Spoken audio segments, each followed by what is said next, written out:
Weird stuff. That's what I like about being a daily writer, is that you give yourself permission to be weird.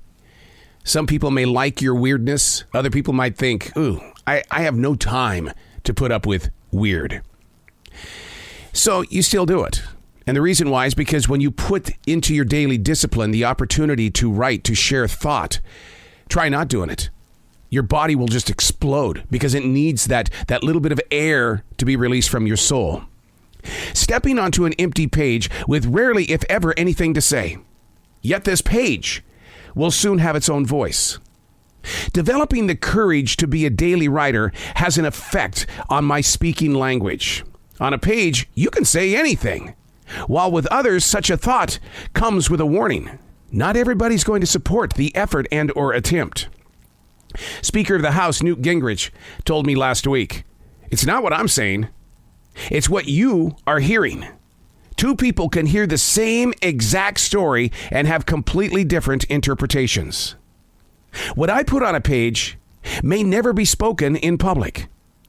It's here that having a release is just enough. It protects the heart from saying too much. Seriously, if this were social media, you would have already hung up. Our time together isn't unlimited.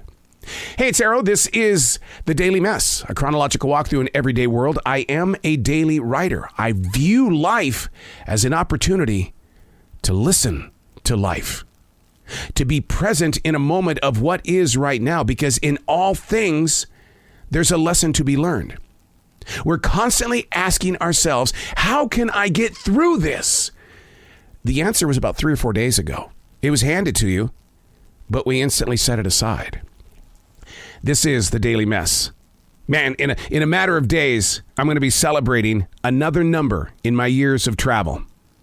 No moment passes that I'm not grateful. Even while at the essential job, I find myself enjoying the atmosphere of multiple generations and nations.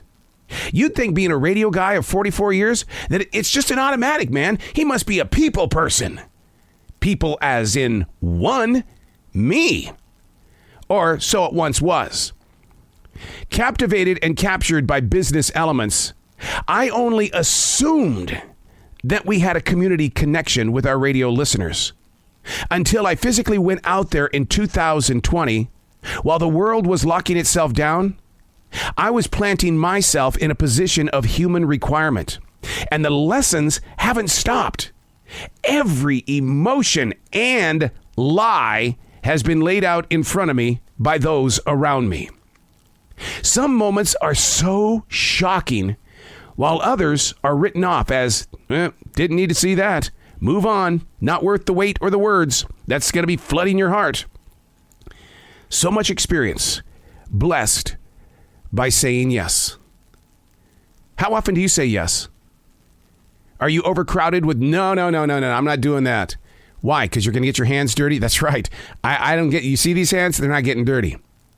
When I changed my attitude in 2020, where I did get crap underneath my fingernails, and I did put myself in a position of, oh, you mean I have to really work? I have to use the muscles in my legs, my back, oh my God, this is going to hurt like hell. If you're going to share a conversation on a podcast, on a radio show, in the community, at church, you got to know who people are. And it's not what you read in the newspaper or what you assume that you saw on social media. It's physically getting your hands dirty with those that you want to reach. Being able to understand what their ins, their outs, their struggles are. I host a podcast that is based 100% on the experiences of what it's like to work at a grocery store. To go through those moments. Hey, I just bought these apples about 2 hours ago. Look at them. Look at these apples. You bought these apples 2 hours ago? Yeah. Look what they look like. Yeah, they're shriveled up and ugly. Oh, man, I'm so sorry. I'm so sorry that you bought those apples. And man, I don't know what happened in your car, but we need to replace those apples. Man, I got a steak the other day. Made me sick to my stomach. I had to go to the doctor. I got the doctor's bill right here. I'm so sorry, sir. What can I do to help, save this moment? You see what I mean? You put yourself in a position of all people. You don't judge people by the stories that they're sharing. You go with what they're sharing and try to figure out ways that lead you to a solution. Too many times we think a solution is an instant fix, when in fact a solution is a first step of a brand new beginning.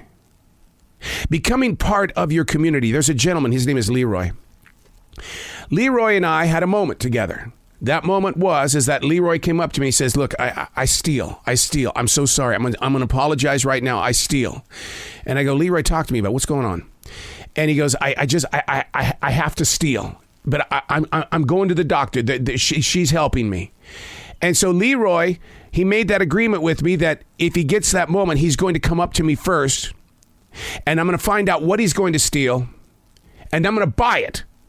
But then I'm going to put it back on the shelf, and I'll say, if you truly, really think you have got to steal that, Leroy, then take the one from me and not from the store.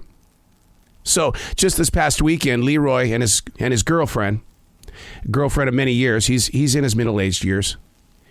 He comes up to me and he goes, do you know how much you changed me?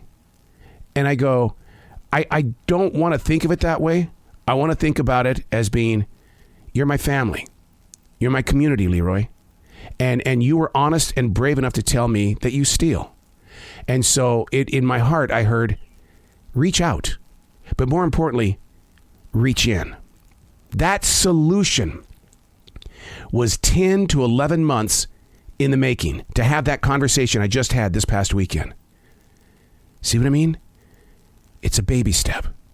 What is your solution? I'm Arrow, and that's the Daily Mess.